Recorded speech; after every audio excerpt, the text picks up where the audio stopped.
বাঁহ বেতৰ শিল্পৰে স্বাৱলম্বিতাৰ নিদৰ্শন দেখুওৱা এগৰাকী কাৰুশিল্পীৰ বিপণীত মই আহি এই মুহূৰ্তত উপস্থিত হৈছোঁ। প্ৰথমতে মই মোৰ কেমেৰা সহযোগীক দেখুৱাবলৈ অনুৰোধ কৰিছোঁ কি ধৰণে দৃষ্টিনন্দনভাৱে বাঁহ বেতৰ শিল্পৰে সুন্দৰ তেওঁলোকে সোফা ইয়াত নিৰ্মাণ কৰিছে। ইয়াত নিৰ্মাণ কৰিছে সুন্দৰ সুন্দৰ চকী আৰু দেখা গৈছে ইয়াত বিভিন্ন তেওঁলোকৰ অৰ্ডাৰ অনুসৰি বিভিন্ন ধৰণৰ বাঁহ বেতৰ শিল্পৰ সামগ্ৰী বনাই দিয়াৰ তেওঁ ইয়াত সুবিধা আছে। মই তেখেতৰ ওচৰলৈ পোনে পোনে যাব বিচাৰিছোঁ। তেখেতে ইতিমধ্যে বেতৰ ফাৰ্নিচাৰ নিৰ্মাণত ব্যস্ত হৈ আছে। আমি দেখিছোঁ আপুনি বিগত 28 বছৰ ধৰি ধেমাজি নগৰত এনেধৰণে বাঁহ বেতৰ শিল্পৰ কাম কৰি আছে। কি ক'ব, কেনেকুৱা ধৰণৰ অনুভৱ আপোনাৰ? অনুভৱটো বৰ্তমান ঠিকেই আছে। প্ৰথম অৱস্থাত ধৰক অলপ দিগদাৰ হৈছিলে ব্যৱসায়বিলাক, সেই মানে এতিয়া যথেষ্ট আগতকৈ বহুত মানে মানুহৰ চাহিদাটো, আগতে মানুহৰ যিটো হেঁপাহ আছিলে বাঁহ বেতৰ বস্তুৰ প্ৰতি, এতিয়া বৰ্তমান মানে আগতকৈ বহুত বাঢ়িছে। বিক্ৰী বাৰ্তাৰ পৰা ধৰি মানে আগতকৈ বহুত ভাল আৰু এতিয়া। আপুনি কি কি সামগ্ৰী নিৰ্মাণ কৰিছে এতিয়ালৈকে? মানে ধৰক ঘৰৰ প্ৰয়োজনীয় যিকোনো বস্তু আৰু ডাইনিং ড্ৰেছিং ধৰক আপোনাৰ বিচনাকে ধৰি ঘৰত যি বস্তু প্ৰয়োজন হয়। আমি দেখিছোঁ যে এতিয়া আপোনাৰ যিখিনি কেঁচামালৰ এতিয়া হয়তো নাটনি হৈছে, আজিকালি বেড পাবলৈ নাই বুলি। আপুনি কেনেধৰণে ক'ৰ পৰা আনিছে এইবিলাক? এইবিলাকতো কেঁচামালবিলাক প্ৰায় অৰুণাচলৰ পৰাই আহে।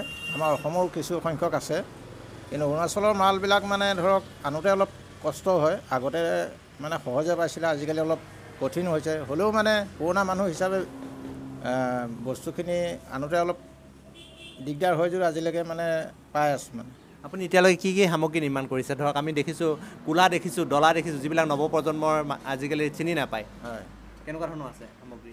সামগ্ৰী মানে ধৰক ঘৰত প্ৰয়োজনীয় ডলা, পাচি, খৰাহী, মানে কোলা, ডলা, এইবিলাকতো ধৰক আজিকালি নতুন প্ৰজন্মই চিনিয়ে নাপায়। কিন্তু সেইখিনি বস্তু ধৰক আজি প্ৰজন্মই মানে বনাবলৈ ইচ্ছা নকৰে, কিন্তু আমি সেইখিনি মানে ৰাখিছোঁ।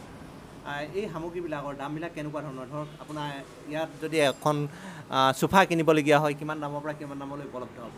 আমাৰ ইয়াত আছে 14,000 পৰা ধৰি আপোনাৰ 40,000 টকা পৰ্যন্ত আছে। ডিজাইন লৈ লৈ হয় এইবিলাক বস্তু। মানে ধৰক যিকোনো এটা বস্তু আপুনি ধৰক ডিজাইন যিমান বাঢ়িব তেনেকৈ মানে কামো সেনেকৈ বাঢ়ে, তাত খৰচ বাঢ়ে, সেনেকৈ দামটো অলপ বাঢ়ি যায়।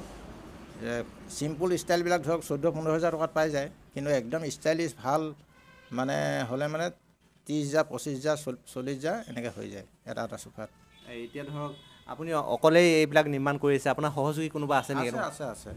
আছে কেইবাজনো আছে মোৰ লগত, তেওঁলোকৰ সহায় পাই আছোঁ। আৰু প্ৰায়কেইজনতো মই মোৰ লগত থাকিয়ে শিকা, এতিয়া তেওঁলোকে মানে নিজে নিজে চব কাম কৰিব পৰা হৈ গৈছে।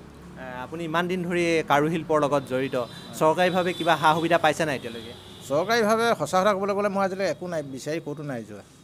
কাৰণ কেলৈ দেখিছোঁ মই চৰকাৰৰ ওচৰত মানে ইণ্ডাষ্ট্ৰী অফিচতে মানে কেইবাবাৰো পাইছোঁ মই এইবিলাক কথা, গৈ পেলাই পাইছোঁ যে মানে যিজনে মানে বহুত দিনৰ পৰা কৰি আছে, যিজনৰ মানে জানে, তেওঁ সদায় অৱজ্ঞা কৰা হয়।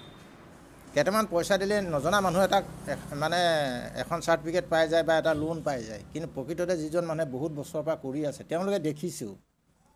এক্সিবিশ্যন হ'লে তেওঁলোকে মোক মাতিও লৈ যায়, নোযোৱাকৈও মই থকা নাই। মোৰ বস্তুবিলাকে তেওঁলোকে প্ৰদৰ্শন কৰে। কিন্তু এইবিলাক বস্তু এনেকুৱা নহয় যে লুকুৱাই থোৱা, মানে ধৰক সদায় ৰাস্তাৰ কাষত বনোৱা মই সকলো মানুহে দেখে যে এই মানুহজনে ইমান বছৰৰ পৰা কৰি আছে, নজনা মানুহ নাই, চবেই জানে। এতিয়া চাহিদাবিলাক ধৰক এনেকুৱা ধৰণৰ, এতিয়া অৰুণাচলৰ মানুহে যথেষ্ট ইফালে অহা যোৱা কৰোঁতে লৈ যায় আপোনালোকৰ বস্তু? নিয়ে অৰুণাচলৰ মানুহৰ যথেষ্ট কাষ্টমাৰ আহে মোৰ ইয়াত, তেওঁলোকৰ মানে আদৰ আছে এইবিলাক বস্তু তেওঁলোকৰ। অসমৰ বাহিৰেও বহুত মানুহ আহি নিয়ে। অসমৰ বাহিৰতো ধৰক বাঁহ বেতৰ বস্তু বহুত চাহিদা আছে, মূল্য আছে।